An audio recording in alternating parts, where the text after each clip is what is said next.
Hello everyone, welcome to our channel, and I'm delighted to have you as you join me to watch this presentation today. I'm going to be talking about recent developments in clinical trials for various drugs that are being tried for treating coronavirus. I'm sure you've been receiving all the updates. The presentation is actually titled Hydroxychloroquine out, remdesivir in. Why is that? You know that as the struggle in the scientific community goes on, with scientists trying to find appropriate remedies or therapies to treat the coronavirus. They have been trying different medications and therapies all over the world. You can name them. In Africa, COVID organics been talked about. In other places, there have been various trials on hydroxychloroquine and so on and so forth. So this week it marked a major change in the clinical world, because the investigators are trying to narrow down on specific drugs. As a result, some are being taken out of our overall expectation. That's the case with hydroxychloroquine. So, several investigators, including even the WHO, have announced the halting of trials involving hydroxychloroquine, or chloroquine as we simply know it, because it has not shown any benefit in treating coronavirus. The WHO had recruited over 3,500 patients in over 17 countries for its clinical trials, dubbed Solidarity Trials, for hydroxychloroquine or chloroquine against COVID-19. These trials have not shown any benefits. There have been some other studies in France, in Brazil, in Canada, in the United States, you name them, that have shown similar results that is not beneficial, such that hydroxychloroquine has actually been pulled. Such studies have been stopped. In fact, in the WHO and one study conducted in Alberta, Canada, they've actually temporarily suspended those trials. Some other investigators have completely pulled them. So that means that it will not be continuing. So what is the main outcome from these studies that have used hydroxychloroquine? These studies have shown that hydroxychloroquine, or chloroquine as we call it, is rather harmful to patients who have been taking this medication in the context of the trial compared to the placebo. So you have situations where more deaths have been registered amongst these patients. So this is not very good news as long as the fight against coronavirus is concerned. But at the same time, it's a good finding in the sense that the trials have been stopped, and so scientists can focus on other remedies, on therapies that can be useful. So if you've been stocking up on hydroxychloroquine or chloroquine per se for coronavirus, you better stop, because it's not beneficial. And I'm sure that any patients who are still enrolled in studies will receive the necessary information to decide on the way forward. So it's not all bad news. We do have some good news. And where is this good news coming from? This is actually concerning the Ebola drug remdesivir. I mentioned this in my previous presentation, a study that was on remdesivir, but I will talk a little bit about that later on. So the trials of using remdesivir have actually shown some positive impact. And what I bring to you here today is to break down the results of the study that was led by Dr. Bagel and colleagues at the National Institute of Allergy and Infectious Diseases in Maryland, the United States. So Dr. Bagel and his colleagues, they basically conducted a double-blinded, randomized, controlled placebo study using remdesivir. I'm sure you must be familiar with these terms. If you have not, remember to subscribe and look at my video that I talked about phases of clinical trials, because I discussed this terminology in a little bit of detail there. But what they actually did here is that they, by blinding, double blinding, it means that neither the patients who participated in this study nor the researchers knew who was being placed in the treatment group to receive remdesivir or in the control group that we refer to as the placebo, that received the placebo. So that is what double blinding means here. So who were those involved? They carefully selected use eligibility criteria to pick patients for this study. That means all adults that were hospitalized with COVID-19 and they had been infected, lower respiratory tract infections. That was basically the eligibility criteria. Being infected of COVID-19 and having lower respiratory tract infections. So they basically randomized this into two groups. The treatment group that received remdesivir, there were 538 of them in this group, and the placebo group that received placebo, so or nothing. So there were 521 in this group. So the treatment or the intervention that was actually done here is that in the treatment group, they administered intravenously 200 milligrams of remdesivir in this group on the first day.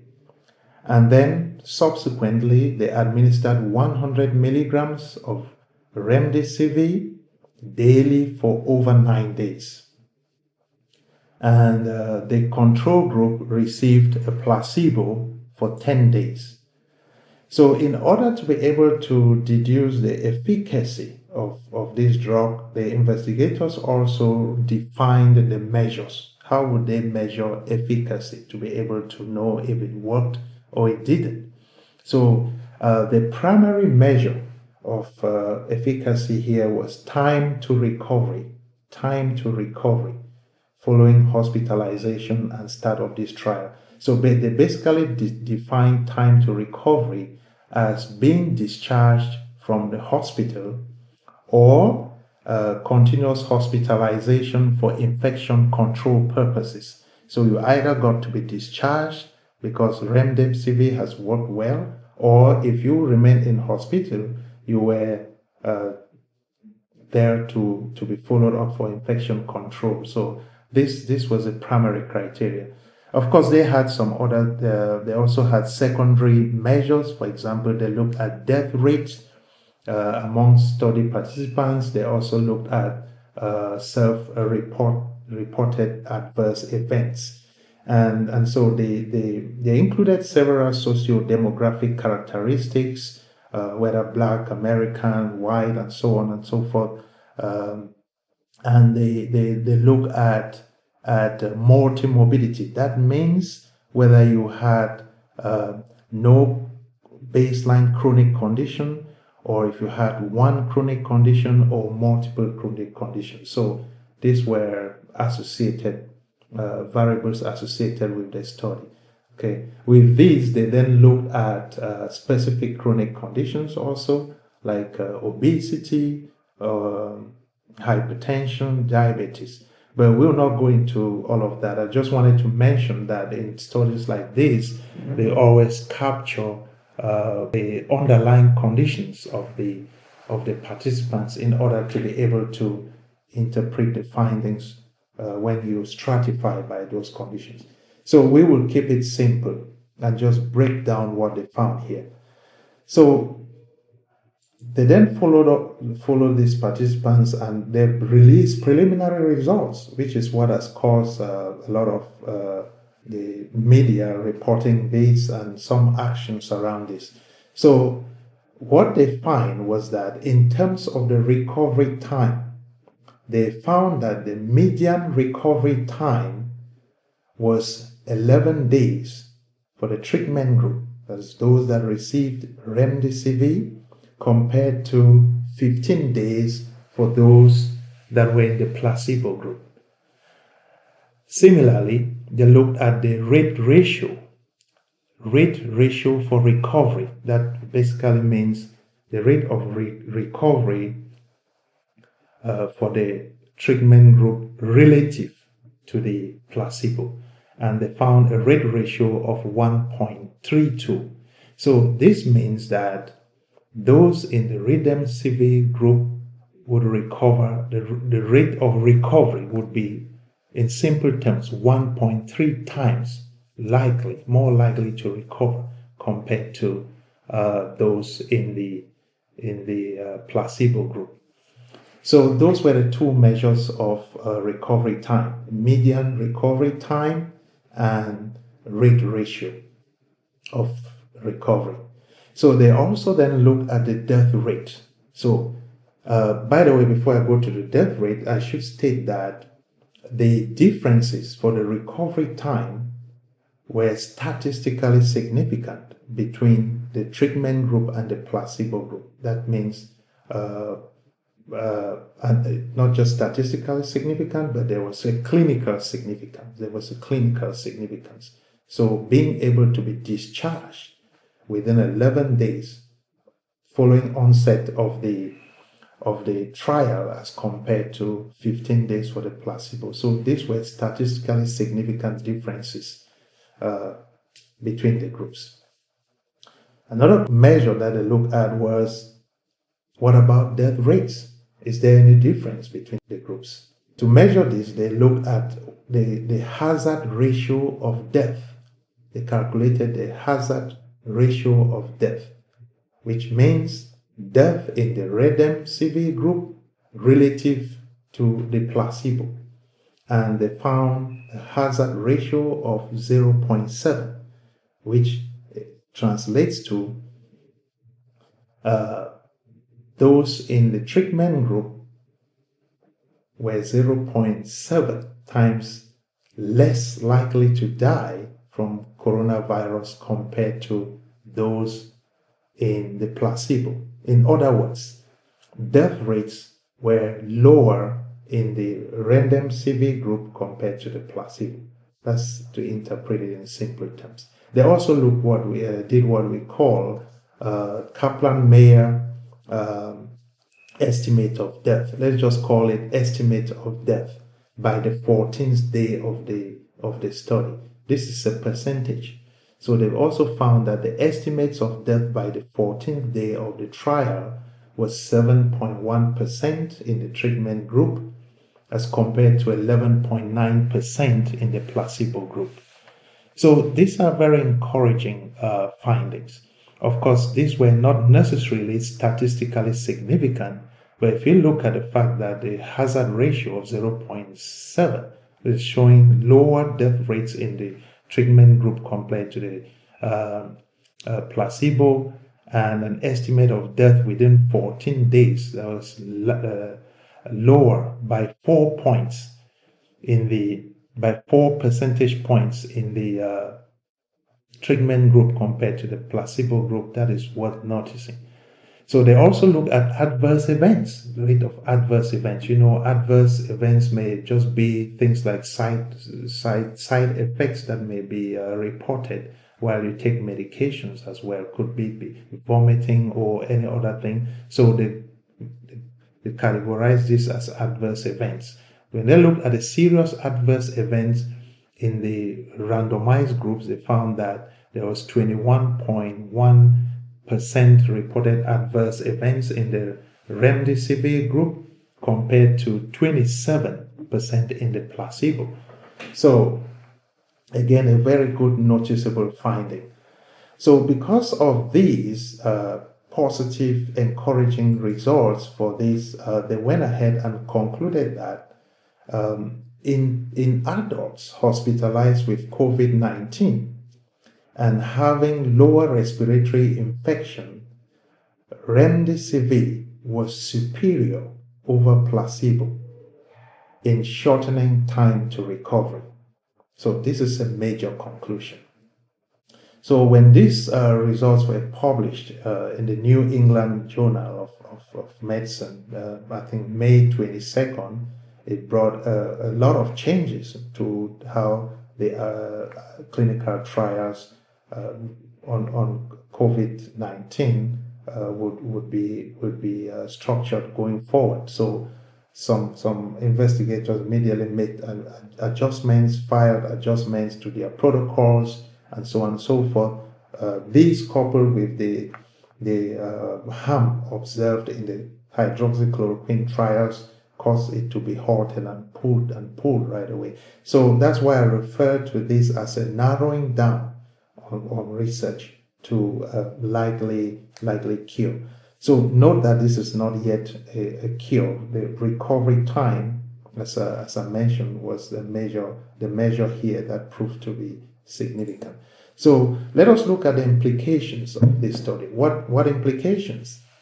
How does this study compare with other studies? We always look at the studies and their results and compare with all other results. These things are being done on different sites. So this finding actually of a shortened recovery time in patients receiving remdesivir compared to placebo is very significant.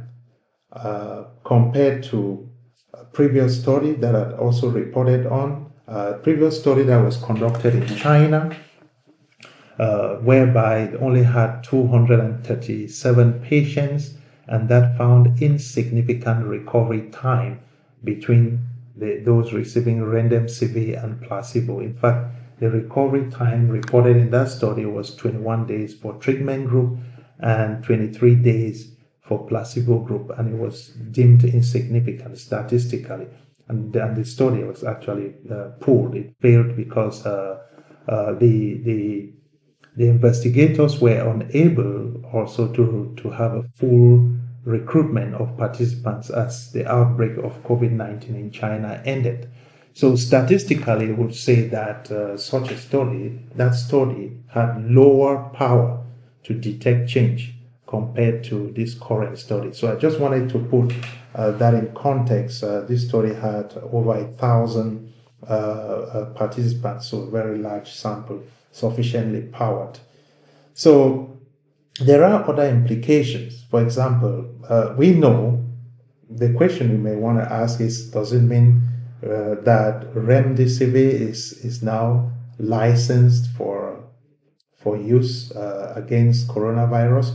We know that remdesivir is licensed for treating Ebola, but because of these findings, and given that there is no proven therapy yet for treating the coronavirus, it is likely that most jurisdictions will base on these findings to treat patients under the grounds of compassionate use, which basically means using what is available and that is showing some positive results to treat patients rather than having nothing.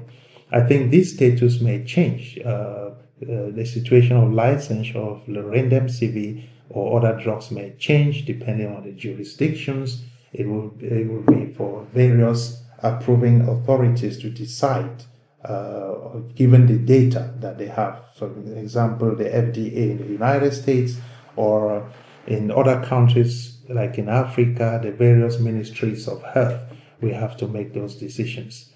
So, in conclusion, what will happen is we will have more studies, even still involving remdesivir, because there are other aspects to look at. You may ask various questions. Should remdesivir then be administered? Is it going to be 5 days, 10 days? the adverse events and so on and so forth. So there's going to be more studies. And so we can only hope that we narrow down to finding a cure for coronavirus, as well as even a vaccine, if that will be readily available. And so this brings me to my next presentation, which I think you don't want to miss, because you may be faced with a situation where you will have to decide on whether to participate in a study as either in a control group or treatment group. I hope we all stay safe, but should it happen that you are ever invited to participate in a clinical trial, you have to make that decision as to whether to participate or not. And so there is something called informed consent, which I'll be presenting in my next video. You don't want to miss that. You want to subscribe to the channel so that when that presentation is available, you will be able to have it. So thank you for watching. This is what we have for you today. We break down this information in a simplified way so you may understand and have hope that something is on the horizon. Take care and have a nice day.